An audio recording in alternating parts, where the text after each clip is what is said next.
This is Ujjwal Kashyap and I welcome you at iDesireUPSC.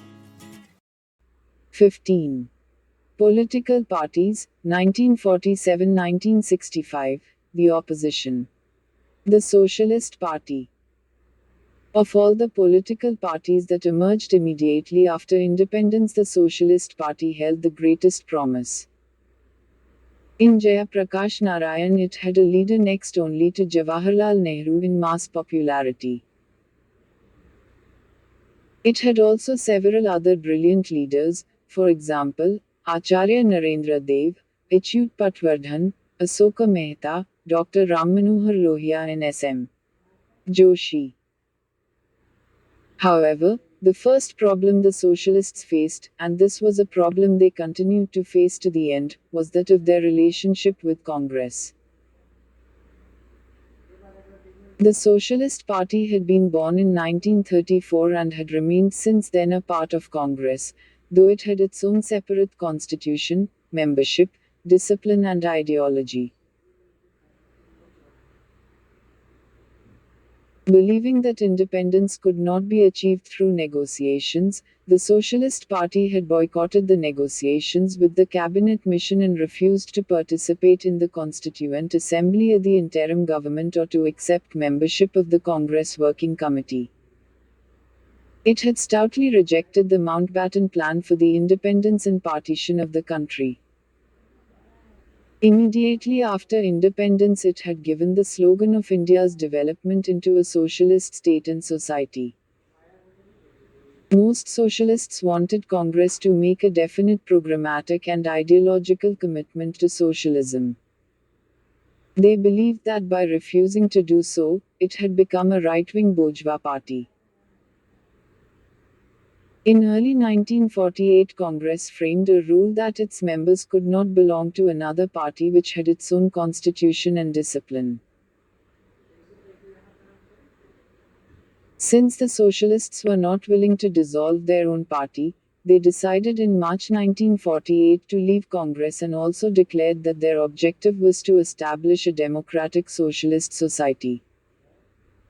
Leaving Congress proved to be a historic mistake on the part of the socialists. Congress still retained its all-embracing character and, therefore, tolerance for diverse views. It was imposing only organizational uniformity and not an ideological one. Hence, there was no question of the socialists being asked to give up their ideology or policies. The position was similar to that prevailing in the European Labour parties.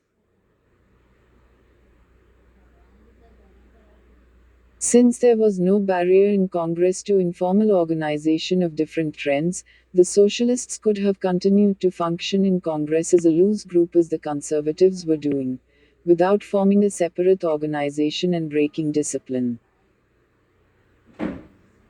The socialists had assumed that with the achievement of independence, there no longer existed any common task to unite them with the non-socialists in Congress. But, in fact, this was not so, as the material, social and political foundations of a socialist India still needed to be laid through economic development with equity, secular democracy and consolidation of national unity. And Congress was still the main organization that could fulfill this task.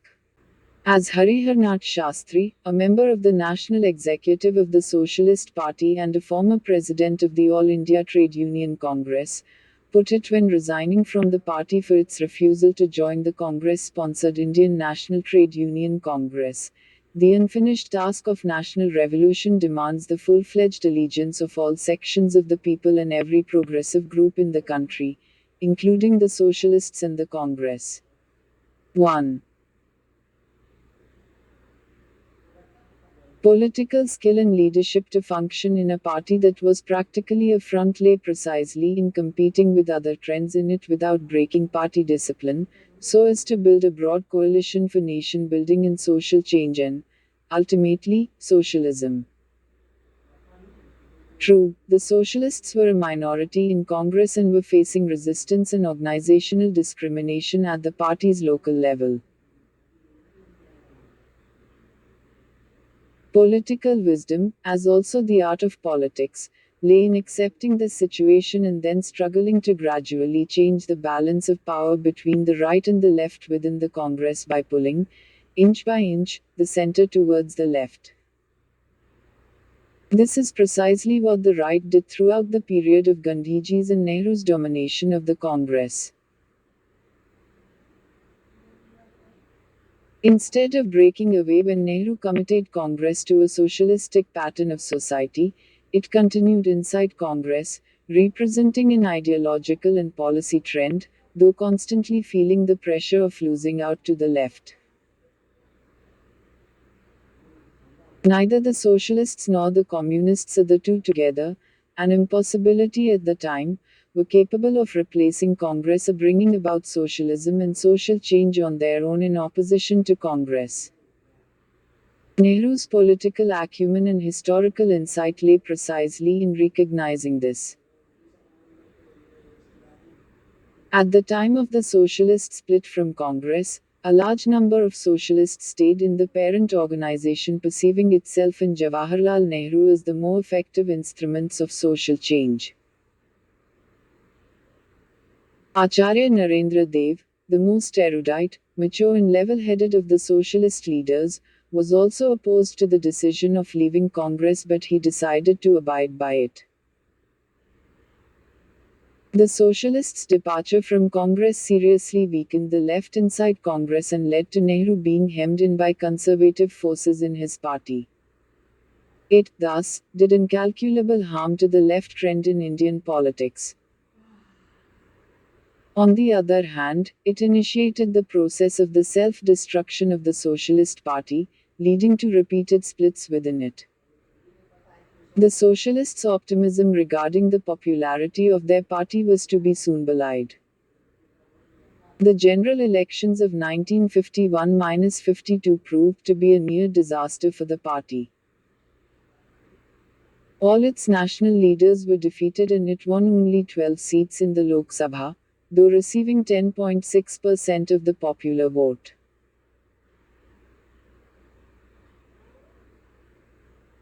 In the states, it won 124 of the 2,248 seats, with nearly 58% of its candidates losing their deposits, and its winning tally in its strongholds of Uttar Pradesh, Bihar and Bombay was 18 out of 390, 23 out of 240 and 9 out of 269 seats respectively. Meanwhile, Congress dissidents led by J.B. Kripalani had formed in June 1951 the Kisan Mazdoor Praja Party KMPP. Claiming to be Gandhian, and being in basic agreement with Congress program and policies, the new party promised to implement that program. Two of its leaders, P.C. Ghosh and T. Prakasham, had been Congress chief ministers in their respective states, that is, West Bengal and Madras, while Kripalani was the Congress president till 1950 and had just lost his bid to be re-elected. The reasons for their leaving Congress were personal rather than ideological. The KMPP too entered the general elections with high hopes and was even more disappointed with the results than the Socialist Party. It won 9 seats in the Lok Sabha and polled 5.8% of the votes, but won only 77 seats in the state legislative assemblies. Subsequently, both the Socialist Party and KMPP, having grossly miscalculated their electoral strength and being afraid of marginalization by Congress and the Communists, decided to merge and thus consolidate the opposition forces. The leaders of the two parties felt that there were no ideological or programmatic differences between them. As Kripalani said, "We both want a classless and casteless society free from social, political and economic exploitation. The socialists call it the Socialist Society. We call it the Sarvodaya Society." 2. The two parties merged in September 1952 to form the Praja Socialist Party, PSP, with Kripalani as the chairman and Asoka Mehta as the general secretary. It became the largest among the opposition parties and held the promise of being an alternative to Congress. Its two constituents had received 17.4% of the popular vote in the 1952 elections. Its party organization covered the entire country and it had a large number of well-known and popular leaders at both the national and state levels. But the party could not maintain its cohesion for long. From the beginning it was racked by ideological and factional quarrels, and it regularly underwent splits. It also suffered from widespread indiscipline among its leaders and cadres. From the outset, it was troubled by major differences over its distinct role in Indian politics as an opposition party. The issues that tore the party apart from 1953 to 1964 concerned the attitude that it should adopt towards Congress as also the militant and extra-constitutional agitations, and the role it should play in nation-building activities.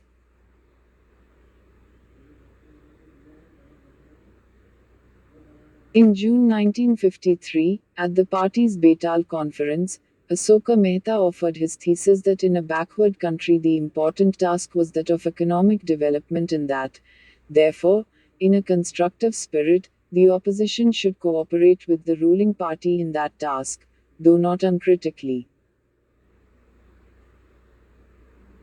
As the Congress and PSP shared a common belief in nationalism, socialism and democracy, he said, the PSP should look for areas of agreement with Congress and oppose it only when matters of principle were involved. Mehta warned that non-cooperation with Congress and all-out opposition to it would make the PSP politically ineffective for a long time to come. The party conference, however, rejected Mehta's thesis in favor of Dr. Ram Manohar Lohia's approach. Lohia stood for determined opposition to Congress and a position of equidistance from both Congress and the Communists.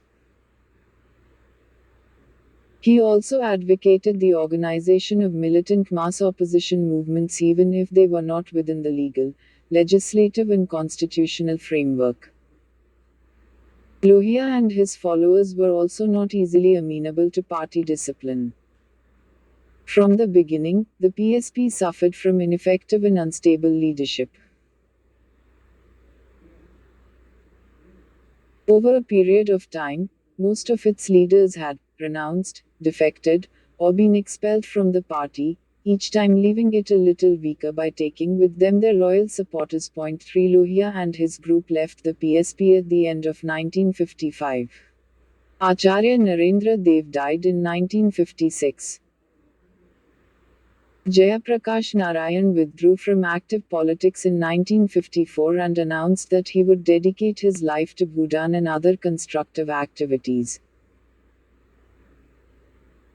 After the general elections of 1957, he retired from politics, declared that party politics was not suitable to India and advocated, instead, partyless democracy. In 1960, Kripalani left the party to play an independent role in politics. In 1963, Asoka Mehta agreed to become the deputy chairman of the Planning Commission and, when expelled from the party, joined Congress in the summer of 1964, taking nearly one-third of PSP cadres with him. Many state-level leaders also regularly defected to Congress, among them were T. Prakasham in Andhra, Pattomtanu Pillai in Kerala, PC. Ghosh in Bengal, Mahamaya Prasad Sinha in Bihar and Triloki Singh in Uttar Pradesh. Finally, in 1971, more than half of the party cadres joined Congress. All this was reflected in the steady decline of the PSP in the general elections. The party won 19 seats in the Lok Sabha with 10.4% of the total votes in 1957, 12 seats with 6.8% votes in 1962, and 13 seats with 3.1% of the votes in 1967. The virtual demise of the party came in 1971 when it won only 2 seats with 1% share of the votes. The remnants of the party joined the Socialist Party to form the Sanyukta Socialist Party. A reason for the failure of the socialists was their inability to distinguish themselves from Congress, especially after the Avadi resolution committing itself to a socialistic pattern of society. In fact, they could have played a meaningful role only as a part of Congress, with which they shared a commitment to nationalism, secularism, a polity based on parliamentary democracy and civil liberties, and social change. Outside Congress, they were bound to be marginalized and splintered by a bigger party with a better and more influential leader in Nehru, having the same paradigm and therefore more or less the same appeal. After leaving the PSP, Dr. Lohia formed the Socialist Party at the end of 1955. The hallmark of the new party was political militancy. It was unremittingly involved in agitations, civil disobedience movements, walkouts from the state legislatures, and disruptions of their proceedings. The party and its main leader, Lohia, were anti-Nehru in the extreme and also totally opposed to Congress. The two issues that they emphasized were first, the immediate abolition of English and its replacement by Hindi as the sole link language, and second, reservation of over 60% of jobs for the backward castes, the scheduled tribes and women. They accused the Nehru government of being dominated by and serving the cause of the upper castes. In many ways, they were the initiators of the casteist politics of the 1990s insofar as they started making appeals to caste as the basic feature of the party's ideology. Lohia, himself a brilliant intellectual, also encouraged a certain anti-intellectualism among his followers. Later, in 1967, Lohia and his followers were also to seek cooperation with the Swatantra Party and Jan Sangh, on the one hand, and the Communists, on the other, in order to defeat Congress. They clearly articulated and initiated the politics of anti-Congressism. The Socialist Party was also not free from dissidents, defections and splits, especially after the death of Dr. Lohia in 1967. It merged with the PSP in 1964 to break free in 1965 and then to merge with it again in 1971. But by then it too had been reduced to a rump. The Lohia Socialists won 8 seats in the Lok Sabha in 1957, 6 in 1962, 23 in 1967 and 3 in 1971 when it polled only 2.4% of the total votes. The Communist Party. The Communist Party of India (CPI) was a part of Congress since 1936 but, unwilling to accept the Congress discipline, it left the party in 1945. From 1942 to 1945 it had a remarkable growth, even though it got isolated from the mainstream of the national movement and consequently suffered in terms of its hegemonic influence over the people.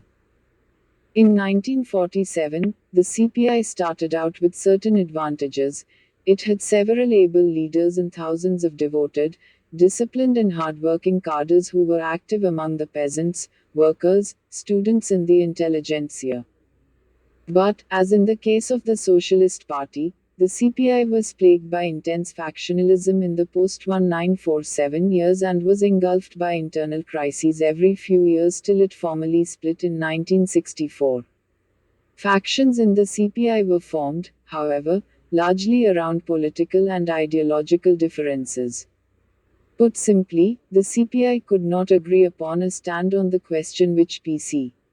Joshi, the party's general secretary from 1935 to 1948, raised as early as 1950, what is the political situation in India? The CPI had gone through a great deal of inner turmoil and division during 1947. Initially, it recognized that India had become free and advised all progressive forces to rally round Nehru against the reactionary communal and pro-imperialist forces. Later, under Soviet guidance, it declared in December 1947 that India's independence was fake. Yeh Azadi Jhuti hai. The 15th of August was a day of national betrayal. Congress had gone over to imperialism and feudalism. Nehru had become a stooge of imperialism. The government was ruling in a fascist manner, and the constitution that was being framed was a charter of slavery. The communists had, therefore, to take up the anti-imperialist and anti-feudal tasks, fight for freedom and democracy and initiate an armed struggle. At its second Congress held in Calcutta in February 1948, the party chose B.T. Ranadive in place of P.C. Joshi as its general secretary. It declared that the masses were disillusioned with Congress because of the deteriorating economic situation and the betrayal of the anti-imperialist cause and were ready to revolt. The party, therefore, gave a call for an immediate armed uprising. The CPI organized several adventurous actions, two proving to be particularly disastrous. It decided to continue the armed peasant struggle in Telangana, which had been going on against the Nizam of Hyderabad since 1946, but to direct it now against the Indian government. The result was the death of thousands of heroic party and peasant activists in the unequal and unpopular fight against the Indian army. The second major disastrous step was to declare a national railway strike on the 9th of March 1949 in the hope that it would lead to an all-India general strike culminating in a general, countrywide uprising. The strike was, however, a complete flop. The party also indulged in several terrorist acts. As a consequence, the CPI was banned in several states. It gradually got isolated from Indian opinion and was organizationally decimated through expulsions and resignations, its membership declining from nearly 90,000 to about 18,000 in 1951. Near the end of 1951, when Ajoy Ghosh became the general secretary of the party, a new program and a new tactical line were accepted under the direct guidance of Stalin, leading to the temporary unification of the party. But this still did not represent a new understanding of the Indian social and political reality. India was still seen as essentially a colony. The transfer of power in 1947 is betrayal.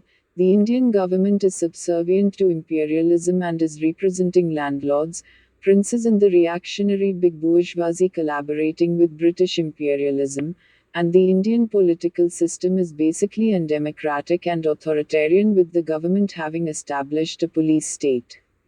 The political task was still seen to be the eventual overthrow of the Indian state through armed struggle. The new element in CPI's policy was that the overthrow of the state was to be part of the future agenda because the people were not yet ready for the task. They still suffered from illusions about Congress and Nehru. Immediately, the party was, therefore, to turn away from revolution making, to withdraw the armed struggle in Telangana, and to participate in the approaching general elections. The party was helped in making the change by the fact that Nehru was by now in full command of the government. He accepted the communists' credentials and cleared the way for the CPI by legalizing the party all over the country. The CPI participated enthusiastically in the first general elections. It concentrated its efforts in only those areas where it had recognizable strength, that is, in what were to become Andhra and Kerala. Along with its front organization, the People's Democratic Front in Hyderabad, it contested only 61 seats for the Lok Sabha and won 23 with 4.6% share of the votes and emerged as the largest opposition party, doing better than expected by anyone. It was to do even better in 1957 when it won 27 seats and 8.92% of the votes. It won a majority in Kerala and formed the first democratically elected communist government anywhere in the world. It also won representation in almost every state legislature. In 1962, it won 29 seats in the Lok Sabha and 9.94% of the votes. By this time it had emerged as a strong political force in Kerala, West Bengal and Andhra and among the working class and the intelligentsia all over the country. The 1952 elections promised that the party would in time be considered as the political alternative to Congress. The promise did shine bright for a few years, as it had done for the socialists in the early 1950s, but it remained essentially unfulfilled. The truce within the party proved to be quite temporary. Almost immediately after the elections, differences in the party surfaced again. Despite arriving at an agreed program in 1951, the party was not able to maintain a consensus on such major issues as the nature of the Indian state, the role of different social classes and strata, especially the Indian bourgeoisie, the nature of the class alliance which would make the Indian Revolution, the very nature and meaning of revolution in India, as also the determination of the principal enemy against whom the revolution would be directed, the attitude to be adopted towards the Congress, the government and Jawaharlal Nehru in their reformist, nation-building activities. Regarding the class alliance, there was agreement on one point: the national bourgeoisie was to be allied with, but there was no agreement on who constituted the national bourgeoisie and who represented it in Indian politics and the state. The party was torn by controversies and conflicts as it tried unsuccessfully to come to grips with the actual course of social development within the confines of the 1951 program. It was thrown into confusion at every fresh turn of events. Gradually, the differences hardened into factions, even unity on tactics broke down, and the party organization tended to get paralyzed. Over the years, the party made four major changes in its official position. First, at its Madurai Congress in 1953, it accepted that the government of India was following an independent foreign policy, though in its internal policies it was still not independent and was an agent of imperialism. Second, at its Palghat Congress held in 1956, the party accepted that India had won independence in 1947 and was now a sovereign republic. The party now held that the government's policies were directed at building capitalism but by following anti-people policies and giving concessions to the imperialists. The government was therefore basically reactionary, and the party's main task was to build a democratic front to replace Congress. This front, however, was not to be anti-Congress because Congress contained many Democrats who had to be won over and detached from their leaders. Third, at its Amritsar Congress, in 1958, the party declared that it was possible to advance to socialism through peaceful and parliamentary means. It also declared that if it came to power, it would grant full civil liberties, including the right of the opposition parties to oppose the socialist government and the socialist system through constitutional means. Fourth, at its Vijaywada Congress in 1961, the party decided to follow a policy of struggle as well as unity towards Congress. The struggle aspect would be primary, but progressive policies of Congress would be supported. The expectation was that Congress would split along progressive reactionary lines and the party would then unite with the progressive section. The agreements at the party congresses were, however, only on the surface. The differences were in fact sharpening with time, with new issues, such as the attitude to be adopted towards the Soviet critique of Stalin, Russia-China differences, and the India-China War of 1962, being added to the long list. One wing of the party supported the government wholeheartedly against the Chinese attack, the other wing, while opposing the Chinese stand on the question of India-China frontiers, also opposed the unqualified support to the Nehru government because of its class character. The Soviet-China ideological split also had a great deal of resonance in the CPI, and many in it were sympathetic to the Chinese position. The Chinese fueled the differences in the CPI by giving a call to all the revolutionary elements in the communist parties of the world to split from those supporting the revisionist Soviet line. The CPI finally split in 1964, with one party, representing the earlier, right, and centrist trends, being known as CPI, and the other party, representing the earlier, left trend, being known after some time as the Communist Party Marxist or CPM. Apart from personal and factional differences, the split took mainly a doctrinal form.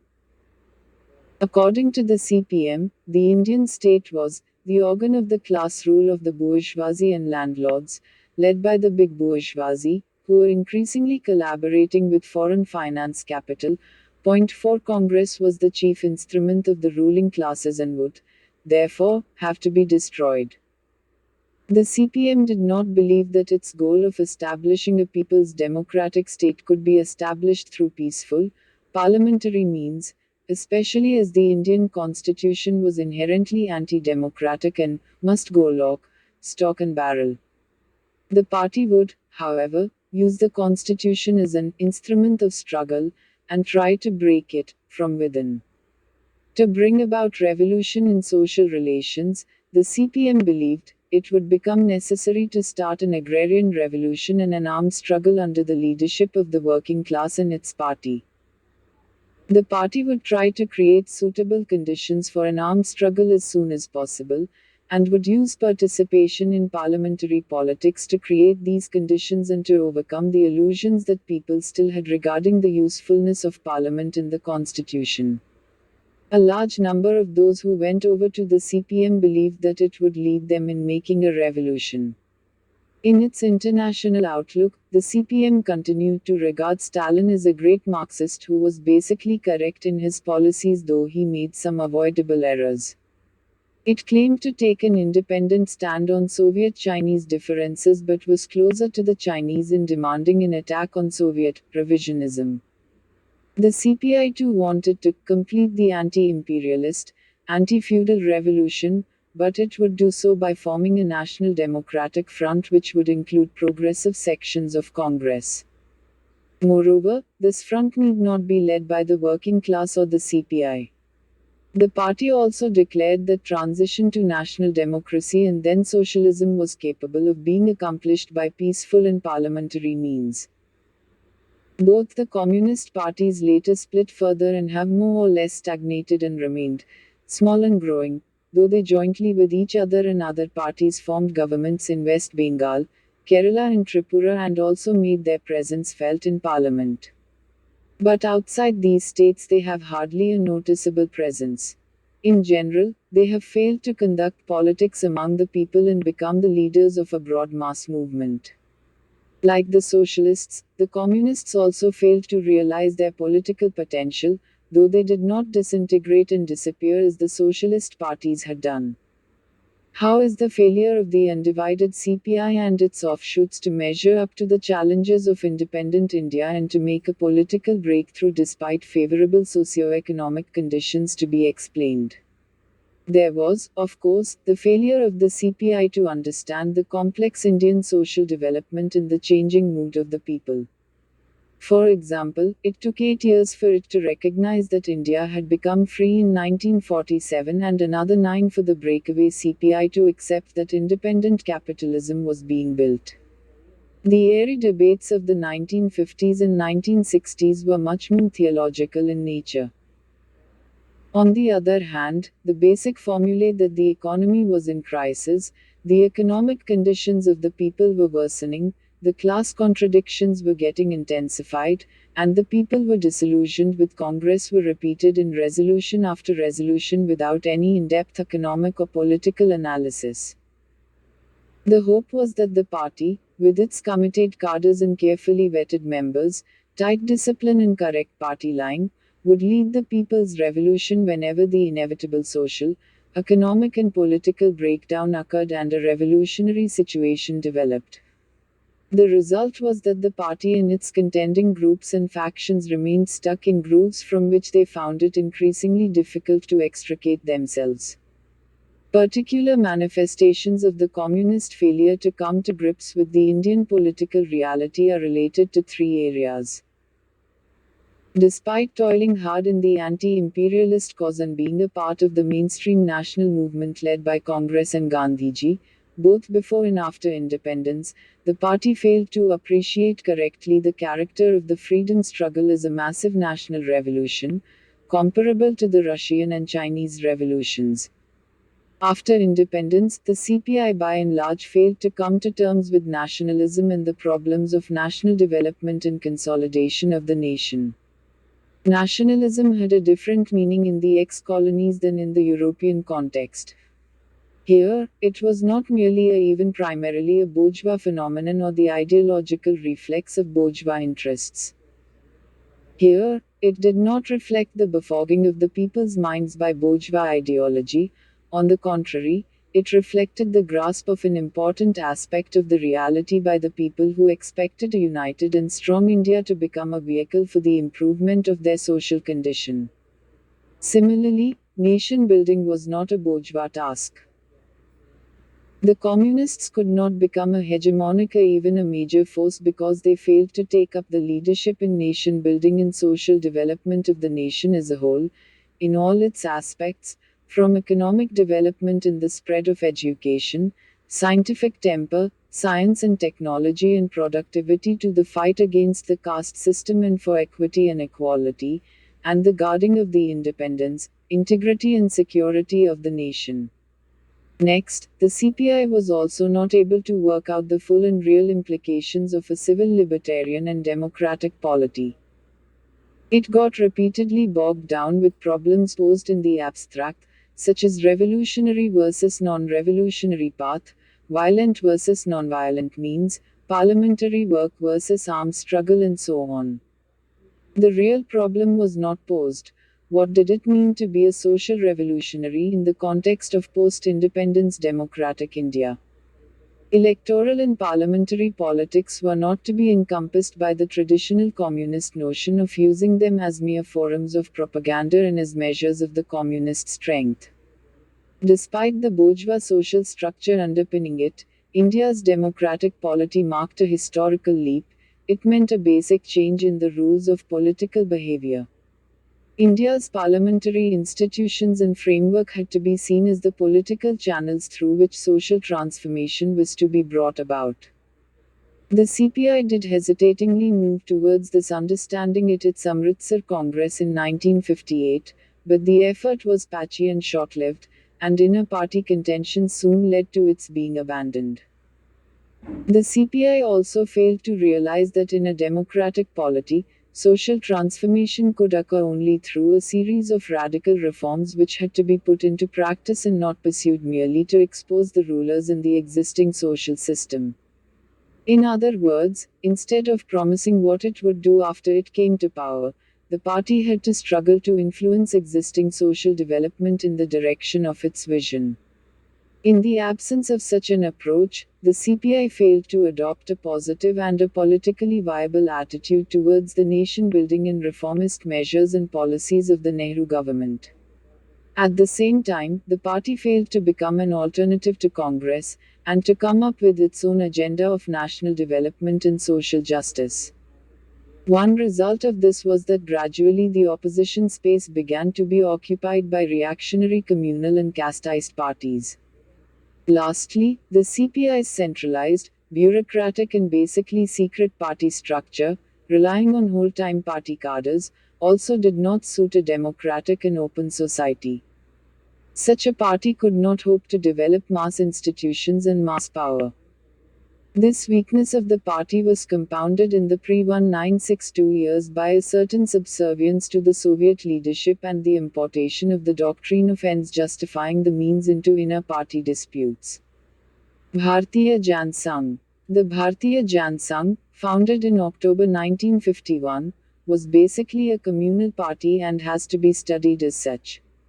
A communal party is one which is structured around communal ideology. A communal party cannot be defined by specific policies, for it can discard any of its programmatic and policy elements and sometimes adopt the very opposite ones. Its economic, political and social policies are generally a husk or a mask which can be changed at appropriate moments to suit its electoral or other political needs, which it perceives as essential for the capture of political power, which in turn the party needs to implement its communal agenda. A communal party is not a conservative party, for it is not committed to the conservation of large elements of the existing social, economic and political structure. It is, however, a right-wing party, for it cannot communalize the state and society without strengthening the reactionary and exploitative elements of the economy. The Jansang could not, however, openly profess its communal ideology, as it had to function within two major constraints. Being an electoral party, operating in a secular democratic polity, it had to try to cobble together an electoral majority and therefore appeal to non-communal voters, as also obey electoral laws forbidding political appeals to religion. Further, because of the firm ideological commitment of the national movement and the anti-communal sentiment in India, especially after the assassination of Gandhiji, communalism had a bad odor about it. To understand the basic communal character of the Jan Sangh and its politics, first the Rashtriya Swayamsevak Sangh (RSS) is to be studied, for the former was a creation of the RSS, and had remained under the latter's tight ideological and organizational control since its foundation. The Jan Sangh drew its organized strength, centralized character and ideological homogeneity from the RSS. Also the grassroots workers, the well-trained and disciplined cadres and organizers, and in time nearly all the top leaders of the Jan Sangh, especially its secretaries and general secretaries, were provided by the RSS. Founded in 1925, the RSS was organized on authoritarian and militaristic lines which, functioning below the surface and glorifying violence, developed basically as an anti-Muslim organization. It did not participate in the anti-imperialist movement or wage any anti-imperialist struggle even of its own conception, on the ground that it had to conserve its strength for its main task of protecting Hindus from Muslim domination.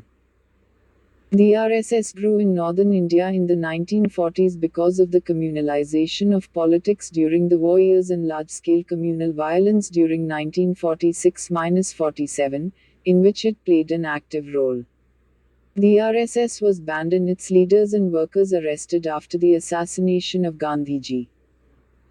Though not directly involved in the assassination, the RSS had been waging a campaign of hatred against Gandhiji and other Congress leaders, publicly and in its shakhas or branches, often branding them as anti-Hindu and traitors. For example, referring to them, M.S. Golwalkar, the supreme head of the RSS nominated as such for life, wrote in 1939, "Strange, very strange, that traitors should sit enthroned as national heroes."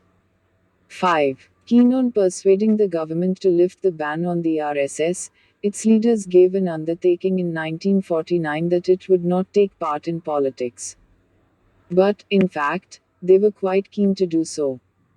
The Jan Sangh provided the perfect cover for this front organization. The basic guidelines of the RSS's communal approach towards Muslims were laid down by Golwalkar in Via Our Nationhood Defined, where Muslims were portrayed as a perpetually hostile and alien element within the Indian body politic and society, who must either accept total subordination to Hindus or cease being Muslims. This is evident from the passage below. In Hindustan exists and must needs exist the ancient Hindu nation and naught else but the Hindu nation. So long, however, as they Muslims and other non-Hindus maintain their racial, religious and cultural differences, they cannot but be only foreigners. There are only two courses open to the foreign elements, either to merge themselves in the national race and adopt its culture, or to live at the sweet will of the national race. The non-Hindu peoples in Hindustan must either adopt the Hindu culture and language, must learn to respect and hold in reverence Hindu religion. In one word, they must cease to be foreigners, or may stay in the country, wholly subordinated to the Hindu nation, claiming nothing, deserving no privileges, far less any preferential treatment, not even citizens' rights. In this country Hindus alone are the nation and the Muslims and others, if not actually anti-national, are at least outside the body of the nation. 6. Golwalkar repeatedly referred to Muslims as our foes, our old and bitter enemies, our most inveterate enemies, and so on, and said, we, Hindus, are at war at once with the Muslims on the one hand and British on the other. 7 more recently, in October 1991, Balasaheb Dioris, the successor of Golwalkar as the head of the RSS, condemned the aggressive and divisive mentality of the Muslims and accused the secular parties of not hesitating to sacrifice national interests and to fulfill even the anti-national political aspirations of the Muslims. 8. In view of the carefully cultivated communal feelings among its cadres and adherents by the RSS, it was not accidental that, as the noted journalist Krishan Bhatia wrote in 1971, the RSS has been behind some of the worst communal riots during the past 30 years. 9 At a more popular level, the organizer and the Panchjanya, the unofficial organs of the RSS, continue till this day to publish articles stressing, with greater or lesser stridency, depending on the political situation, that Hindus constitute the Indian nation and emphasizing the dangers from schemes of the Islamization of India. The Jansang was launched as a political party in October 1951 with Dr. Shyama Prasad Mukherjee as its president. Ostensibly, the Jansang was an independent party in its own right, and under Mukherjee it did enjoy a certain degree of independence, but even then its spearhead was the RSS and its carefully chosen cadres who were put in crucial positions in the new party. After Mukherjee's death in 1953, the fig leaf of being an independent party was gradually given up. Since 1954, when its second president, Mauli Chandra Sharma, resigned in protest against the RSS domination of the party, Jansang and its later-day reincarnation the Bharatiya Janata Party, BJP, have been more openly associated with and controlled by the RSS, which has provided them with the bulk of their leaders at the top as well as the lower levels. Though the Jansang over time adopted a radical program as befitted a petite bourgeoisie, National Socialist type party, and supported, for example, a mixed economy based on planning and public sector, the latter controlling the commanding heights of the economy, zamindari abolition, land ceilings and land to the tiller, the cause of agricultural labor and of the working class in the modern sector, regulation of large-scale industries, nationalization of key industries, service cooperatives in the rural sector, ceilings on personal income, etc. These were merely formal positions.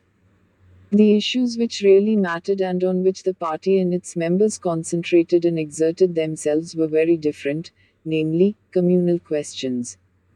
All the party's popular slogans and everyday agitational issues were filtered through communal glasses or ideology. The party declared itself to be non-communal and secular and formally admitted Muslims as members. Initially, it also declared that its objective was to work not for Hindu Rashtra but Bharatiya Rashtra, but the latter was so defined as to stand for Hindu Rashtra. Admitting Muslims into the party was also perceived by its leaders and cadres as a mere formality and technicality, a political maneuver. Jansang workers at the lower level, its leaders in public speeches and its journals promoted in a subtle and subterranean manner distrust and hatred of Muslims. The Jansang consistently accused the secular parties of appeasement of Muslims and pandering to their interests. Even a sober leader like Mukherjee attacked Nehru regularly for following a suicidal policy of appeasement of Muslims. 10 On its part, Jansang declared that it would promote national unity by nationalizing all non-Hindus by inculcating in them the ideal of Bharatiya culture. 11 The Jansang was strongly anti-Pakistan. According to one of its resolutions, Pakistan's aim is to sustain the faith of Indian Muslims in the ultimate objective of establishing Muslim domination over the rest of India as well. 12 In its initial years, the Jansang argued for the reuniting of India and Pakistan in pursuit of its central objective of Akhand Bharat. The Jansang also accused the government of consistently pursuing a policy of appeasement of Pakistan.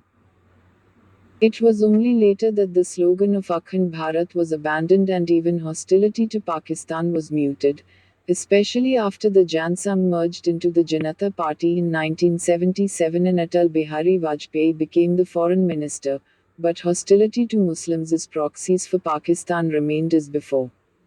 The Jan Sangh emphasized the propagation of Bharatiya culture and the establishment of Bharatiya nationalism. These two terms were never defined except very vaguely as being based on non-Western and traditional values. In fact, the word Bharatiya was a euphemism for the word Hindu, and an attempt on the part of the Jan Sangh to avoid the communal label. As communalism began to grow, Jan Sangh publications openly started using the terms Hindu culture and Hindu nationalism and continue to do so. In reality, even the term Hindu nationalism was a misnomer and a substitute for the term Hindu communalism. Denying the cultural diversity of India, the Jan Sangh also raised the slogan of one country, one culture, one nation, and asserted that all those who did not accept this one culture had imbibed anti-national traits. There was also a strong element of revivalism in its talk of Bharatiya spiritual and material values. The revival of Bharatiya culture rather than its development engaged them. It also accused Congress of importing foreign technology and promised that instead it would aim at developing a self-sufficient and self-generating economy by developing our own technique. Point 138 disguised opposition to parliamentary democracy and secularism was also intended when it repeatedly accused Congress of developing Indian political life on the basis of foreign ideas. However, gradually it gave up such revivalist formulations as also its talk of Bharatiya values. Their place was taken by the openly communal term, Hindutva. For years, the Jan Sangh took a strident stand and an agitational approach in favor of Sanskritized Hindi and against the retention of English as an official link language of India. Later, keeping in view its need for expansion in non-Hindi areas, it quietly accepted the 1965 decision to retain English along with Hindi so long as the non-Hindi states wanted this. It also opposed the development of Urdu in UP and other parts of northern India. It forcefully opposed the Hindu Code Bill, and after its passage pledged to repeal this legislation. Interestingly, the Jan Sangh opposed the linking of religion with politics and did not take up any religious issue other than that of a legal ban on cow slaughter. The reasons for the change in this respect in the 1980s will be discussed in the chapter on communalism in independent India. In fact, significant changes in the official program and policies as also in the social and regional base of Jan Sangh BJP occurred over the years. Only the centrality of communal ideology remained. And, of course, no party or leadership can be separated from the ideology with which it operates among the people. Electorally, the Jan Sangh remained throughout this phase on the margins of the Indian polity. In 1952, it won 3 seats in the Lok Sabha with 3.06% of the national vote. The combined total of the Jan Sangh, Hindu Mahasabha and Ram Rajya Parishad (RRP) was 10 seats with 6.4% of the votes. Thus, the overall performance of the three Hindu communal parties was quite poor. In 1957, the Jan Sangh won 4 seats in the Lok Sabha with 5.97% of the total votes. This did not mark any real growth of communalism, for it occurred because the Jan Sangh absorbed a large part of the political base of Hindu Mahasabha and the RRP, the total score of the three parties being 5 MPs with 7.17% of the votes. In 1962, the Jan Sangh won 14 seats with 6.44% of the total votes. The three communal parties got 17 seats and 7.69% of the votes. The high water mark of the Jan Sangh before it became BJP was reached in 1967 when it won 35 seats with 9.35% of the popular vote, with the Hindu Mahasabha and RRP having disappeared as political forces. Its tally, however, came down again in 1971 when it got 22 seats in the Lok Sabha and 7.4% of the votes. Throughout, the party did not win a single seat in South India and it lost its political hold completely in West Bengal after the death of Shyama Prasad Mukherjee. In fact, its political influence was mainly confined to Punjab, Haryana, Himachal Pradesh, Delhi, Rajasthan, Uttar Pradesh, Madhya Pradesh and Bihar. The Swatantra Party. The Swatantra Party, the first authentic All India secular conservative party, came into being in early August 1959. It had a number of distinguished leaders, most of them old congressmen, for example, C. Rajagopalachari, Minu Masani, N.G. Ranga and K.M. Munshi. Right-wing groups and parties had, of course, earlier existed at the local and regional levels, but Swatantra's formation was the first attempt to bring these highly fragmented right-wing forces together under the umbrella of a single party. The provocation was the left turn which the Congress took at Avadi and the Nagpur resolutions. Favoring the 19th century conception of the night watchman, or laissez-faire state, Swatantra stood for free, private enterprise and opposed the active role of the state in economic development. It wanted to radically restrict centralized planning in the role of the public sector, as also state regulation of the economy. It opposed any nationalization of private enterprise and any extension of land reforms, especially fixation of ceilings on land holdings.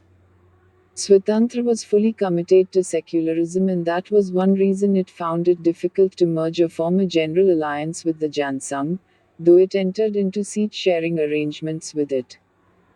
In fact, many conservative intellectuals, businessmen and political leaders welcomed the formation of Swatantra because it provided a non-socialist, constitutionalist and secular conservative alternative to the Congress. Swatantra leaders accused Congress of accepting communist principles and trying to abolish private property. Totally misrepresenting Nehru's position, they accused him of trying to introduce collective farming and Chinese-type communes. Nehru, Rajagopalachari said, was treading the royal road to communism. Swatantra, on the other hand, was dedicated to saving India from the dangers of totalitarianism. 14. In foreign affairs, Swatantra opposed non-alignment and a close relationship with the Soviet Union and advocated an intimate connection with the United States and Western Europe. It urged the government to work for a defense alliance with non-communist nations of the South Asian region and of Asia as a whole, including Pakistan, under the US umbrella. The social base of Swatantra was quite narrow, consisting of some industrialists and businessmen, who were disgruntled with government control, quotas and licenses and attacks on the managing agency system and fearful of nationalization, besides lacking confidence in Nehru, princes, jagirdars and landlords, who were miserable and angry at the loss of their fiefdoms or lands, social power and status, and deteriorating economic conditions, and ex-landlord turned capitalist farmers and rich and middle peasants in some parts of the country, who had welcomed the abolition of landlordism but were fearful of losing part of their land if land reforms went any further by way of land selling, and the growing awareness and political power of the rural poor, especially agricultural laborers.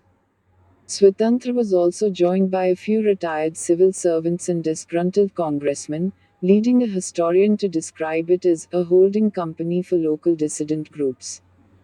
The ex-landlords and rich peasants controlled the votes of many of their economic and social dependents, while the erstwhile princes, jagirdars and zamindars could appeal to remnants of traditional feudal loyalties. Swatantra did not fare badly in the 1962 elections. It won 18 seats in the Lok Sabha with 6.8% of the popular vote. It emerged as the main opposition in 4 states: Bihar, Rajasthan, Gujarat and Orissa. Out of 18 seats, 7 were won in Bihar, but these 7 members included the Raja of Ramgad's mother, wife, brother, sister-in-law and business manager. In 1967, the party secured 44 seats in the Lok Sabha with 8.7% of the total votes. In both the elections, ex-princes, jagirdars and big landlords were in the main responsible for the party's wins. Driven with factions and defections and failing to acquire a mass following, the party rapidly declined after the death of C. Rajagopalachari in 1967. In 1971, it secured only 8 seats in the Lok Sabha with 3% of the votes. Feeling a sense of hopelessness, most of the party leaders joined the Bharatiya Lok Dal in 1974, a few went back to Congress, while a small faction led by Masani carried on. Swatantra failed mainly because there was as yet no space in Indian politics for a conservative party, for radicalization of politics was still in progress. Moreover, right-wing class interests were still quite diverse and fragmented and not easily amenable to coalescence. Also, the rich and middle peasants were not yet fully and irrevocably alienated from Congress, especially as cooperative farming had been put in cold storage and land ceiling laws actually posed little threat to the existing holdings. On the other hand, they were the major beneficiaries of several government policies and measures: reduction of land revenue and extension of services including provision of rural credit, improved transport, irrigation and electrification. The business class, the bourgeoisie, whether big or small, was also as a whole not unhappy. By and large, it accepted that the government must play an active role in politics. It found that planning, the public sector and government regulations did not block its growth and, instead, in many respects, helped it to develop. The mixed economy also left enough scope for its expansion. In any case, as a propertied class, it was not willing to oppose a party, Congress, which was certain to retain power in the immediate future. Above all, though steady in pursuing its developmental and reformist agenda, the Nehru government, Congress and the broad class coalition Nehru had built up were in actual practice quite moderate in dealing with and conciliatory towards the propertied classes. They did not pose a radical or revolutionary challenge to the capitalist social order.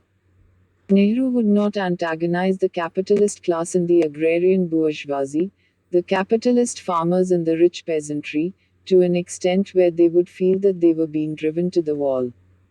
Even the princes and landlords had not been wiped out and had been consoled with compensation and other economic concessions. Consequently, in most cases their opposition remained latent and did not manifest itself in political action. Moreover, Nehru invariably responded to pressure at the margin. Just as he had been receptive to the left in the 1950s, he now responded to the right and did not take up state trading in food grains or cooperative farming. Simultaneously, land ceiling laws were made quite innocuous by the state governments, which were quite receptive to the rich peasant demands. Lastly, the Congress right realized that so long as Nehru was alive his position in the country was unassailable. It, therefore, showed no inclination to leave the shelter of the banyan tree that was Nehru. On the other hand, when Congress split in 1969 and Congress, emerged as a political force, the reason for the existence of Swatantra as a separate right-wing party disappeared, for the former was much more potent as a right-wing party. Communal and regional parties. A large number of communal and regional parties existed between 1947 and 1964. Among the communal parties, the Hindu Mahasabha was an old party, but it soon faded from the political scene after 1952, when it had won 4 seats in the Lok Sabha, as it gradually lost its support base to the Jan Sangh. Same was the case with the RRP. Because of its association with the demand for Pakistan, the Muslim League lay dormant, with many of its demoralized leaders and activists joining Congress and other parties. However, it revived in parts of Tamil Nadu and in Kerala where first Congress and then the CPI and CPM gave it respectability by making it an alliance partner. The Akali Dal was another major communal party, though limited to Punjab. A large number of regional parties appeared on the scene during the period. The more important of these were the DMK in Tamil Nadu and the Jammu and Kashmir National Conference, which are discussed in other chapters in this book. We have already discussed the Jharkhand Party in Bihar in the chapter on the integration of the tribals. The other major regional parties were the Ganatantra Parishad in Orissa, All Parties Hill Leaders Conference APHLC in Assam, and Scheduled Castes Federation in Maharashtra. There were also several small left parties, usually confined to one state: Revolutionary Socialist Party Kerala and West Bengal, Forward Bloc West Bengal, and Peasants and Workers Party Maharashtra. Most of the regional left and communal groups and parties cannot, however, be discussed here, though they played a significant role in particular states and regions. I hope the session was helpful to you. If you want to support us, you can subscribe to our channel, share it with your friends and other learners interested. Catch you in our next session. As of now, thank you. Jai Hind.